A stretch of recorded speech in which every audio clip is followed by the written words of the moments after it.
Hello friends, plant physiology के इस session में हमने वाटर की केमिकल स्ट्रक्चर, उसकी प्रॉपर्टीज और प्लांट लाइफ के लिए उसकी इम्पोर्टेंस हमने देख ली है। आज के टॉपिक में हम डिफ्यूजन देखने वाले हैं, जो कि प्लांट वाटर रिलेशन के अंतर्गत आता है। तो आइए, डिफ्यूजन DIFFUSION जिसे कहते हैं विसरण। मोस्टली 11th 12th और BSc MSc और कंपटीशन में ये टॉपिक चलता है। हालांकि यह एक छोटी सी कंसेप्ट है जिसको हम कंप्लीट करने की कोशिश करेंगे, और हमारी कोशिश है कि कम समय में आपको अच्छा कंटेंट दिया जाए, क्योंकि टाइम इज प्रीशियस। तो आइए स्टार्ट करते हैं। डिफ्यूजन का मतलब है डिफ्यूज्ड होना, DIFFUSED। डिफ्यूज्ड होना मतलब फैलना। अगर द्रव्य की 3 स्टेज हैं, गैस, द्रव और ठोस। तो ये अणु, उन तीनों के अणु अगर फैलते हैं, विसरित होते हैं, तो होता है डिफ्यूजन। तो हम इस कंसेप्ट को अब देखते हैं। सबसे पहले हमें ये जानना जरूरी है कि हम इस कंसेप्ट को कितने पॉइंट्स में पढ़ने वाले हैं। तो आइए देखते हैं। सबसे पहला हम इसको देखेंगे डेफिनेशन। डेफिनेशन को बोलते हैं परिभाषा। उसके बाद देखेंगे कैरेक्टर्स ऑफ डिफ्यूजन, विसरण के लक्षण। उसके बाद देखेंगे डिफ्यूजन प्रेशर, विसरण दाब। उसके बाद देखेंगे factors affecting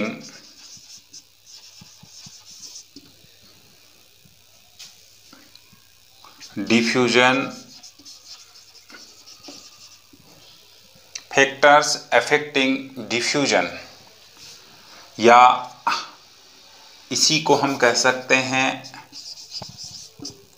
rate of diffusion. विसरण की दर को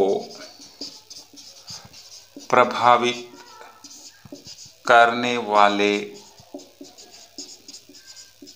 कारक। उसके बाद देखेंगे सिग्निफिकेंस ऑफ डिफ्यूजन।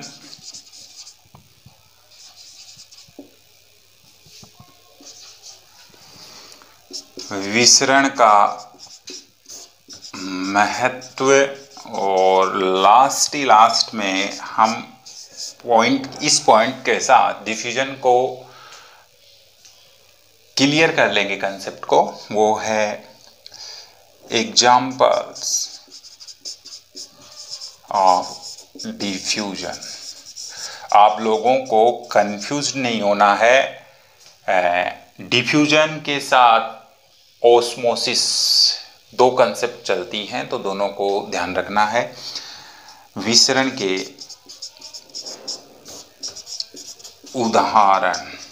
तो इन पॉइंट्स में हम आज डिफ्यूजन पढ़ने वाले हैं। मैं कोशिश करूंगा कि कम से कम समय में सभी पॉइंट्स को क्लियर किया जाए, और आज के बाद जो डिफ्यूजन की कंसेप्ट हैं वो आपको कहीं और से पढ़ने की ज़रूरत नहीं पड़े। तो सबसे पहले डेफिनेशन एक बार देख लें। एक बार स्क्रीनशॉट लेना चाहें तो ले सकते हैं। ये 6 पॉइंट हैं जिनमें अपन डिफ्यूजन को पढ़ने वाले हैं। तो सबसे पहला है डेफिनेशन। डेफिनेशन क्या कहती है, डेफिनेशन का मतलब क्या है सुनिए।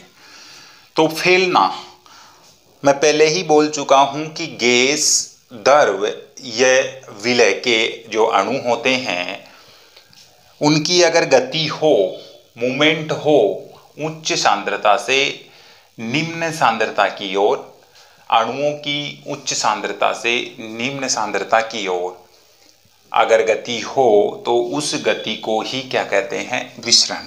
तो डेफिनेशन में आएगी गैस,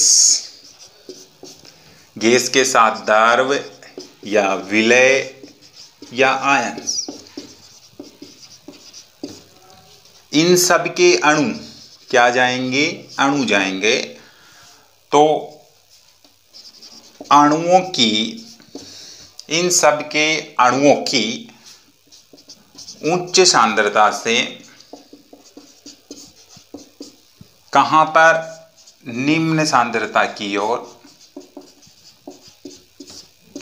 होने वाली गति को क्या कहते हैं, विसरण कहते हैं। तो आपको ये चीजें ध्यान रखनी है। गैस, द्रव और विलय, विलयन के संदर्भ में बात करें तो, और आयन, ये सब के अणु अपनी हाई कंसंट्रेशन से लो कंसंट्रेशन की ओर मूवमेंट दर्शाते हैं। तो अणुओं की इस गति को क्या कहते हैं, विसरण। विसरण पदार्थों का एक गुण है, इट इज ए करेक्टर, ध्यान रखना है आपको, CHRACTER, करेक्टर है, ये एक गुण है, एक विशेषता है पदार्थों की। और द्रव्य के, जो द्रव्य की 3 स्टेजेस होती हैं, द्रव्य की 3 स्टेज, ठोस, द्रव और थर्ड है गैस। ये 3 स्टेजेस में 2 जो है नॉर्मली नेचर में देखने को मिलता है, इन दोनों के अणुओं का विसरण नेचर में देखने को मिलता है, जबकि ठोस का जो है वो दुर्लभ है, बहुत ही कम देखने को मिलता है। आप भी सोचेंगे ठोस का द्रव में विसरण, ठोस का ठोस में और ठोस का गैस में, अभी हम देखने वाले हैं। तो ठोस का कम है, इन दोनों का ज़्यादा है। तो एक्चुअल में हम विसरण की डेफिनेशन विलयन के लिए क्या दें, तो विलयन के लिए देखते हैं। विलयन, विलयन को हम सॉल्यूशन बोलते हैं, सब लोग जानते हैं। और इसमें विलायक प्लस विलय होता है। विलायक को बोलते हैं सॉल्वेंट और विलय को बोलते हैं सोल्यूट। तो विलय की गति को ही विसरण कहा जाता है, इसकी गति को ही हम क्या कहते हैं, को ही विसरण कहते हैं। आपने क्या किया, एक गिलास लिया और उस गिलास में नमक का क्रिस्टल डाल दिया, तो वो क्या हुआ, जो गिलास में पानी है वो विलायक है और नमक का जो क्रिस्टल है वो विलय है। तो पानी के गिलास में जो नमक के क्रिस्टल घुल रहा है वो विलय हुआ नमक का क्रिस्टल, और उसकी गति को हम कह सकते हैं विसरण। तो विलयन के संदर्भ में किसी विलायक में विलय के अणुओं की गति को ही क्या कहते हैं, विसरण कहते हैं। तो ये विलायक के और विलय के संदर्भ में हुआ है। अब हम एग्जाम्पल देखते हैं कि विसरण के एग्जाम्पल क्या क्या हैं। तो 3 अवस्थाएं हमने लिखी हैं। तो सबसे पहले हम बात करेंगे गैस का गैस में विसरण, गैस का लिक्विड में, गैस का सॉलिड में, ये सब गैस का है। तो इसके बाद सॉलिड का गैस में, सॉलिड का लिक्विड में, सॉलिड का सॉलिड में। ये उदाहरण हम देखने वाले हैं कि कौन सा उदाहरण है। गैस हो गया, अब लिक्विड का देखेंगे। लिक्विड का लिक्विड में, लिक्विड का गैस में, और लिक्विड का किस में देखेंगे, क्या बचा, सॉलिड। तो ये उदाहरण हम देखने वाले हैं कि किसके पदार्थ, किसके अणु किस पदार्थ के अणु किस पदार्थ में विसरित होते हैं या मूवमेंट दर्शाते हैं, गति दिखाते हैं। गैस का गैस में विसरण, तो हम कह सकते हैं LPG gas, liquefied petroleum gas जो है का वातावरण में फैलना। एग्जाम्पल बिल्कुल सही है कि एलपीजी को अगर सिलेंडर को अगर लीकेज हो जाए तो पूरी की पूरी गैस फैल जाती है, क्योंकि एलपीजी सिलेंडर में जो गैस के मॉलिक्यूल्स हैं, अणु हैं, उनकी कंसंट्रेशन वहाँ ज़्यादा है। इसी प्रकार से टायर का फटना, गुब्बारे का फटना, वो सब एग्जाम्पल इसी में है। गैस का लिक्विड में, आप बता सकते हैं कि गैस का लिक्विड में गैस कैसे घुलती है। एक्चुअल में पानी में हवा घुली हुई रहती है, गैस घुली हुई रहती है, लेकिन अगर आपको बताया जाए झाग, पानी में झाग बनता है, इसका मतलब है कि लिक्विड में गैस घुल चुकी है। गैस का सॉलिड में, तो जितने भी पत्थर हैं जो पानी में तैरते हैं, राम सेतु पुल, तो जितने भी जो स्टोन हैं वो गैस वाले होते हैं, उनमें वैक्यूम होता है या उनमें गैस घुली हुई रहती है, तो वो हल्के होते हैं, पानी में तैरते हैं। तो गैस का सॉलिड में वो है पत्थर या मूल्यवान, मोस्टली मूल्यवान पत्थरों में ऐसा होता है, मूल्यवान पत्थर या सिंपल पत्थर भी हो सकते हैं। उसके बाद सॉलिड का गैस में, सॉलिड गैस में कैसे कन्वर्ट होता है, लकड़ी का जलना, ये है इसका उदाहरण। लकड़ी जलती है तो सॉलिड है लकड़ी, लेकिन वो गैस में बदल जाती है। सॉलिड का लिक्विड में, सॉलिड जो है, सॉलिड का लिक्विड में, यानी सबसे पहले हम कह सकते हैं नमक के क्रिस्टल का पानी में घुलना, चीनी का पानी में घुलना, कॉपर सल्फेट का पानी में घुलना और पोटेशियम परमैंगनेट का पानी में घुलना, यह है सॉलिड का लिक्विड में, बिल्कुल होता है। इसी के साथ सॉलिड का सॉलिड में सबसे बड़ी समस्या ये है कि सॉलिड का सॉलिड में, तो हम लोग जो बनाते हैं धातु, मिश्र धातु में सॉलिड मिक्स हो जाती है, वो है। लिक्विड का लिक्विड में वो देखा है गंगा जमुना, दूध पानी। और लिक्विड का गैस में, लिक्विड जो है वो गैसेस में कैसे बदलती है, तो लिक्विड का गैस में क्या एग्जाम्पल होगा, लिक्विड गैस में किस प्रकार से बदलती है, तो वो है बादल। और लिक्विड जो है किस प्रकार से सॉलिड में चेंज होता है, वो लिक्विड गैस में है वो बादल है। और ये है KOH का अगार में, अगार जो है वो सॉलिड है और KOH को सोख लेता है, वो है लिक्विड का सॉलिड में। तो ये सभी उदाहरण हैं किसके, डिफ्यूजन के, विसरण के। तो आप लोग ध्यान रखेंगे ये सब उदाहरण। और ये तो डेफिनेटली हम कह सकते हैं NCERT की 2 वर्ड्स आपको याद रखने हैं। एक तो विसरण जो है वो स्लो प्रोसेस है, और दूसरी जो है वो उसमें ऊर्जा की आवश्यकता नहीं होती है। ये 2 चीज़ें आपको ध्यान रखनी है। नहीं, स्क्रीनशॉट लेना चाहें तो आप ले सकते हैं। अब हम नेक्स्ट पढ़ते हैं विसरण के लक्षण।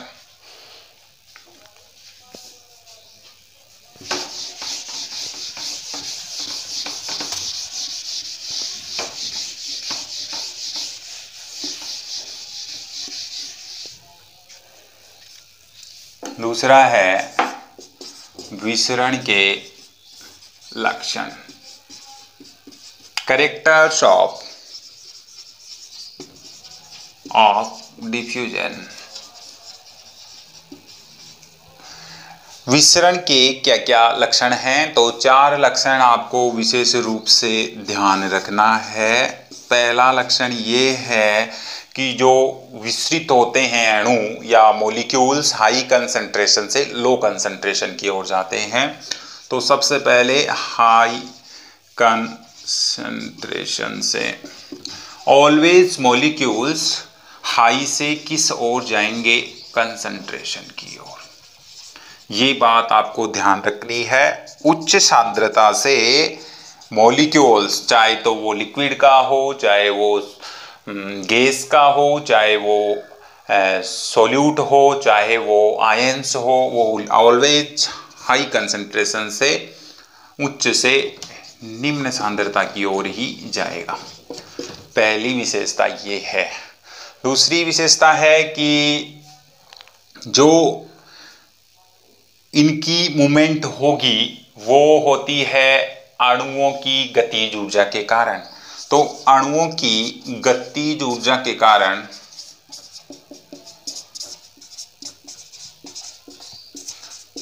न कि किसी बाह्य फोर्स, एक्सटर्नल फोर्स की जरूरत नहीं होती है। खुद के अणु और खुद के अणुओं की जो गतिज ऊर्जा होती है, काइनेटिक एनर्जी होती है अणुओं की, उस अणुओं की गतिज ऊर्जा के कारण विसरण होता है।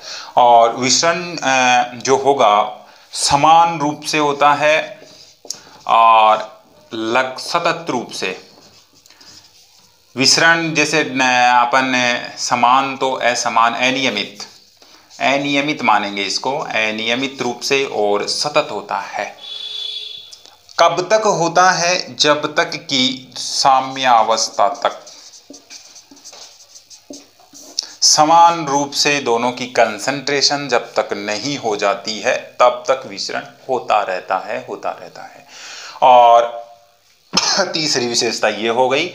और लास्ट की विशेषता ये है, या लास्ट का लक्षण ये है कि विसरण में दो पदार्थ या दो पदार्थ के अणु एक साथ, यानी कि एक पदार्थ के अणुओं के विसरण पर दूसरे पदार्थ के अणुओं के विसरण का कोई प्रभाव नहीं पड़ता है।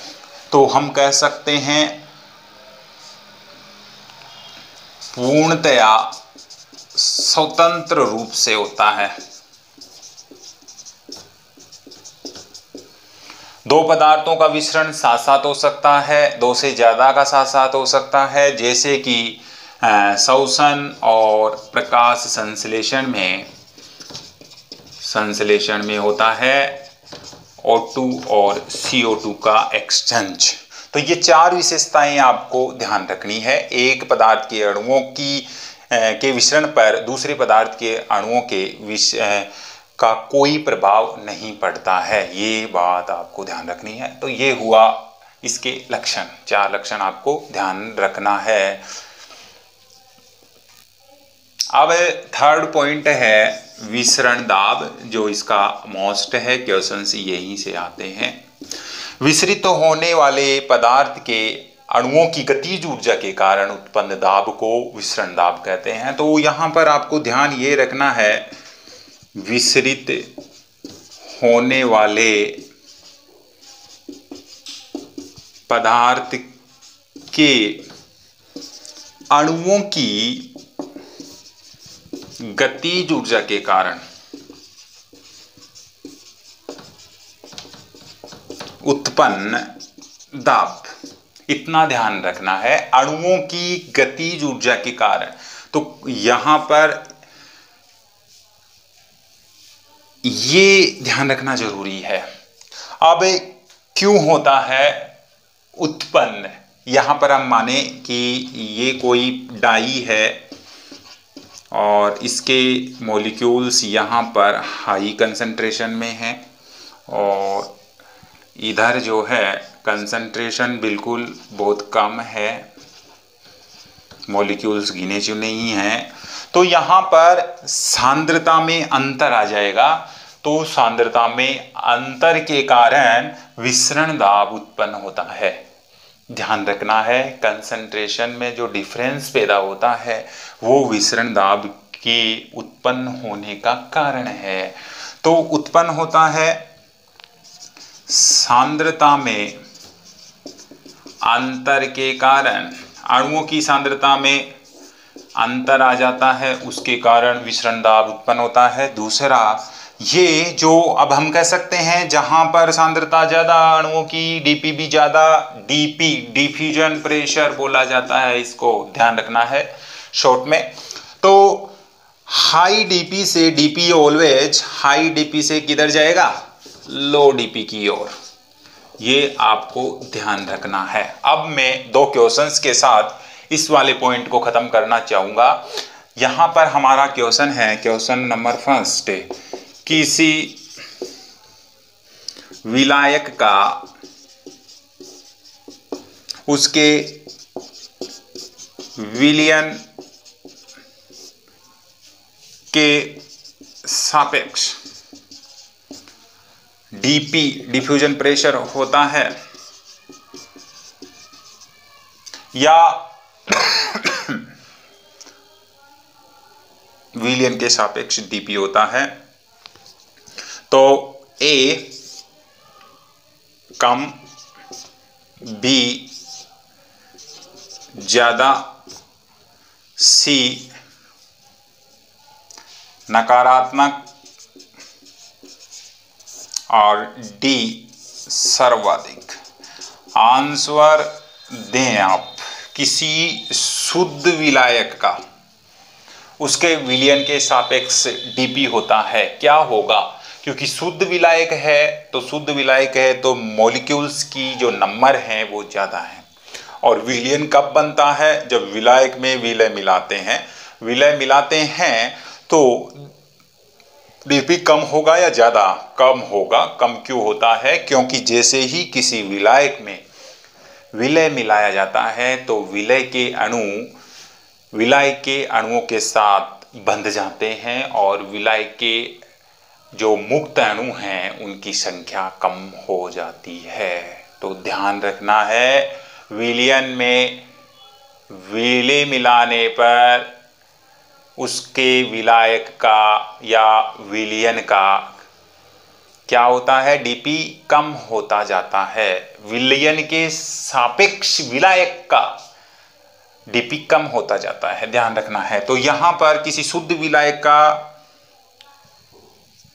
उसके विलयन के सापेक्ष डीपी होता है, वो क्या होगा, सर्वाधिक माना जाता है, सर्वाधिक होता है। और विलायक का 1236 एटमॉस्फेयर पर सर्वाधिक माना जाता है डीपी।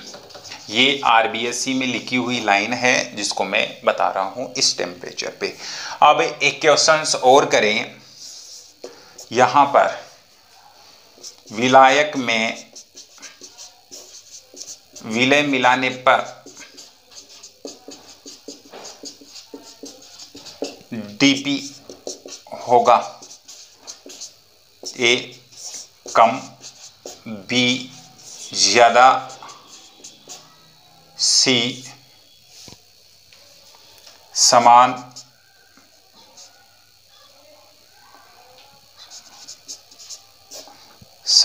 और डी कोई अंतर या कोई फर्क नहीं होगा। विलायक में विलय मिलाने पर डीपी होगा विलायक का, क्वेश्चन से एक बार देख लें अच्छे से। विलायक का डीपी होगा कैसा बताना, क्योंकि जैसे जैसे विलय मिलाएंगे विलय के अणु विलायक के स्वतंत्र अणुओं के साथ जुड़ जाएंगे और स्वतंत्र अणुओं की संख्या कम हो जाएगी, गतिज ऊर्जा कम, तो डीपी भी क्या हो जाएगा, कम। ये दो क्वेश्चन आपको ध्यान रखने हैं जो कि विसरण दाब के अंतर्गत बहुत मोस्ट हैं, तो कंसेप्ट को बिल्कुल समझना है आपको। अब हम नेक्स्ट बात करते हैं नंबर 4 की, तो स्क्रीनशॉट लेना चाहें तो ले सकते हैं। अब नंबर 4 है विसरण की दर को प्रभावित करने वाले कारक। तो विसरण की दर को प्रभावित करने वाले कारक में factor affecting the rate of diffusion, तो फैक्टर्स आएंगे, तो factors affecting the rate of diffusion। तो दो चार फैक्टर हैं जिनकी हम बात कर लेते हैं। पहला है टेम्परेचर या तापमान। तो जैसे जैसे तापमान बढ़ता है विसरण की दर बढ़ती है, तो हम कह सकते हैं विसरण की दर डायरेक्ट प्रोपोर्शनल होती है टेम्परेचर के। ध्यान रखेंगे क्यों क्यों होती है, बता सकते हैं। क्योंकि टेम्परेचर बढ़ने से मॉलिक्यूल्स की जो गतिज ऊर्जा है वो बढ़ जाती है, तो बढ़ जाएगा डिफ्यूजन, विसरण की दर बढ़ जाएगी। नेक्स्ट है तापमान के साथ माध्यम। अगर माध्यम सरल होगा यानी कि जिसको विरल बोलते हैं तो दर ज़्यादा होगी, और सघन होगा तो दर कम होगी। ये दो। उसके बाद दाब। दाब डायरेक्टली प्रोपोर्शनल है विसरण की दर। डी आयनों या अणुओं का आकार। अणुओं का आकार जितना ज़्यादा बड़ा होगा उतना ही विसरण की दर, उतनी ही विसरण की दर क्या होगी, कम होगी। अणुओं का आकार। अब इसके अंतर्गत एक आता है ग्राहम का विसरण का नियम, जो कि गैसेस के लिए है, और वो बताता है ग्राहम क्या कहते हैं। ग्राहम कहते हैं कि गैसों के अणुओं के विसरण की दर उसके घनत्व के वर्गमूल के व्युत्क्रमानुपाती होती है। ध्यान देंगे, अणुओं के घनत्व के वर्गमूल के व्युत्क्रमानुपाती होती है। तो यहाँ पर अगर डी डिफ्यूजन विसरण माना जाए तो 1/वे, यहाँ डी हम मान रहे हैं घनत्व को, घनत्व, तो डी यहाँ घनत्व है और डी यानी डिफ्यूजन विसरण। तो यहाँ पर लिख सकते हैं विसरण की दर। तो ये आपको ध्यान रखना है। इसी के साथ साथ अब हम चलते हैं नेक्स्ट पॉइंट की ओर। अब है पांचवा, सिग्निफिकेंस ऑफ डिफ्यूजन।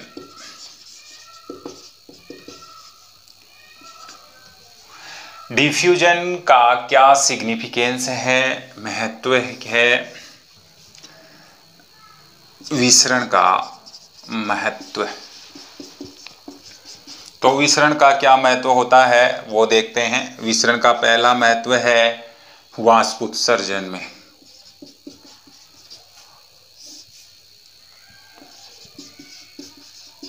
पादप जो वाष्प उत्सर्जन करते हैं उसमें जो मॉलिक्यूल्स हैं वहाँ पर उसकी कंसंट्रेशन लीव्स में ज़्यादा हो जाती है, बाहर कम होती है, तो वेपोराइजेशन होकर के वाष्प उत्सर्जन हो जाता है। और रेस्पिरेशन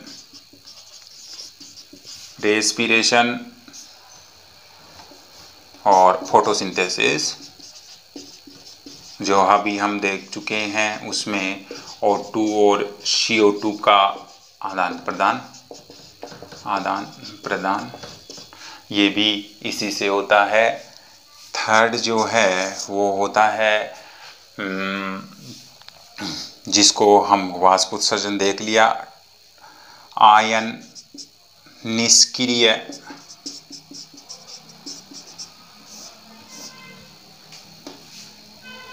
परिवहन।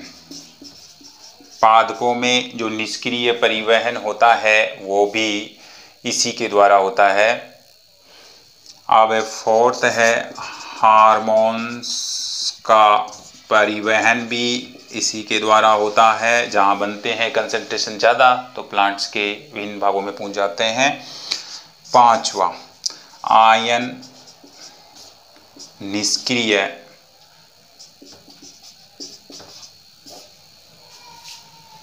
अवशोषण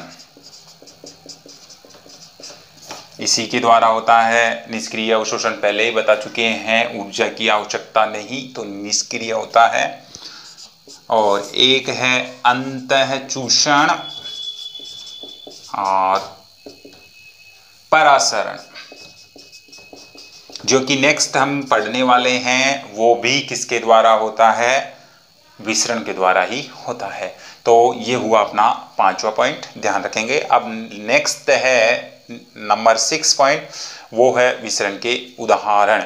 तो विसरण के उदाहरण में हम लोग बात करते हैं उदाहरण किसके, विसरण के। तो विसरण के उदाहरण नंबर 6 पॉइंट, सबसे पहला है पानी या नमक का, पानी में नमक का घुलना, नमक का या चीनी का घुलना।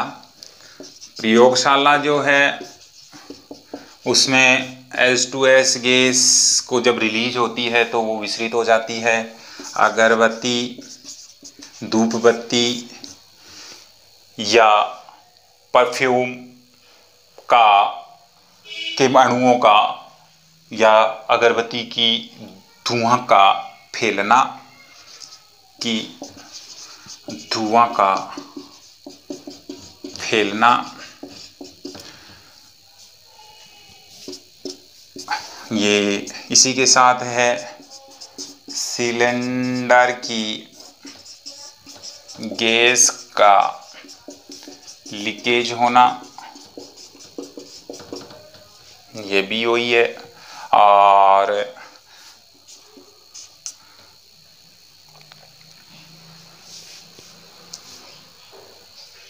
इन्हीं ही एग्जाम्पल्स के साथ हम लोगों ने विसरण कंसेप्ट को आप लोगों के सामने रखा है और कोशिश की है कि डिफ्यूजन जो कंसेप्ट है, जो विशेषताएं हैं पदार्थों की, उसको कम से कम समय में और एकदम क्लियर करवाया जाए। तो हम लोगों ने कोशिश यही की है। तो आप लोग वीडियो को बार बार देखें और इस कंसेप्ट को लाइफ टाइम के लिए क्लियर कर लें। और आप लोग इसी प्रकार से देखते रहिए और हम लोग नेक्स्ट वीडियो इसके बाद विसरण के बाद परासरण और अंतःचूषण का लेकर आने वाले हैं। तो इनको लाइक करिए और ज़्यादा से ज़्यादा लोगों तक पहुंचाइए, जिससे कि सभी लोगों को ज़्यादा से ज़्यादा प्रॉफिट मिले। Thank you for watching and listening.